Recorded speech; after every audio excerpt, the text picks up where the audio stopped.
อวตารบายลาวธานี ตัวแทนจำหน่ายอย่างเป็นทางการในสาธารณรัฐประชาธิปไตยปชลาว ได้เปิดตัวอวตาร 11 และ 12 New Era New Luxury อย่างเป็นทางการในวันที่29 พฤศจิกายน 2025 ที่ศูนย์การค้าภาคสั้นบริษัทลาวธานีได้จัดพิธีเปิดตัวรถอวตาร 11 และ 12 โดยมีสโลแกน New Era New Luxury ที่มีความหมายว่าความหรูหราเหนือระดับที่ท่านสัมผัสได้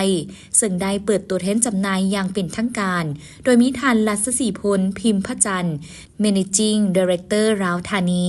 มิสเตอร์นิโคกัวนานอวตาร Overseas Division Director ดร.จางฟาน Product Manager of สางาน Southeast Asia มีคู่ร่วมธุรกิจแขนงการที่เกี่ยวข้องบรรดาแขกที่เชิญลูกค้าพร้อมด้วยสื่อมวลชนเข้าร่วมในโอกาสดังกล่าวท่านรัศสีพลพิมพ์พจันทร์ได้กล่าวว่า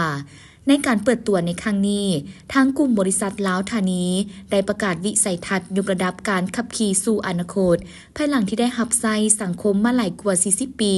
ด้วยมาตรฐานบริการระดับสากลและความมุ่งมั่นเพื่อที่จะมอบคุณภาพชีวิตที่ดีให้กับลูกค้าการเปิดตัวอวตารในครั้งนี้เพื่อจะนำทุกท่านก้าวเข้าสู่ยุคสมัยของรถไฟฟ้าซึ่งอวตารบ่เพียงแต่เป็นรถระดับพรีเมียมเท่านั้นแต่ยังมีความล้ำสมัยเทคโนโลยีขั้นสูงอีกด้วยพร้อมทั้งเป็นสัญลักษณ์ของอนาคตที่ยืนยงที่ผสมผสานระหว่างความหรูหรานวัตกรรมและความรับผิดชอบต่อสิ่งแวดล้อมให้กับคนลาวพร้อมเดียวกันนี้ท่านนางบัวแก้วพรวิดา Sales and Marketing Manager of Avatar ลาวก็ได้ขึ้นกล่าวภาพรวมของอวตารว่า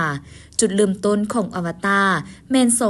2018 โดยการร่วมหุ้นระหว่าง 3 บริษัทยักษ์ใหญ่คือซางอาน CATL และหัวเว่ยโดยได้นักออกแบบชื่อดังจากเยอรมันมิสเตอร์นาเดอร์ภายใต้ 3 หัวใจหลักที่สำคัญของอวตารนั่นก็คือไฮเทคเทคโนโลยีอัจฉริยะระดับสูงจากซางอาน CATL และหัวเว่ยไฮสไตล์การออกแบบที่สวยงามล้ำสมัยโดดเด่นเป็นเอกลักษณ์โดยนาเดอร์ดีไซเนอร์ไฮวารูนประสบการณ์ผู้ใช้ระดับพรีเมียมคุ้มค่าที่สุดในระดับความหรูหราซึ่งจุดเด่นของอวตาร 11 เซิร์ฟ5 บนนั่งขนาดใหญ่จะเป็น Global Version หัวสาก CCS2 เมนูภาษาไทย Apple CarPlay และ Android Auto ส่วงล่างสปริงแบบนุ่มออกแบบพิเศษความหรูหราทันสมัยแล่นได้ไกลถึง680 กิโลเมตรความแพงของรถ578 แห่งม้า650 นาโนเมตรเป็นรถไฟฟ้าคันทำอิฐในโลกที่สามารถขึ้นภูเอเวอเรสต์ทานแคมป์ได้ประตูเปิดปิดอัตโนมัติความสง่างามหลังคาแก้วกันฮ้อนกัน UV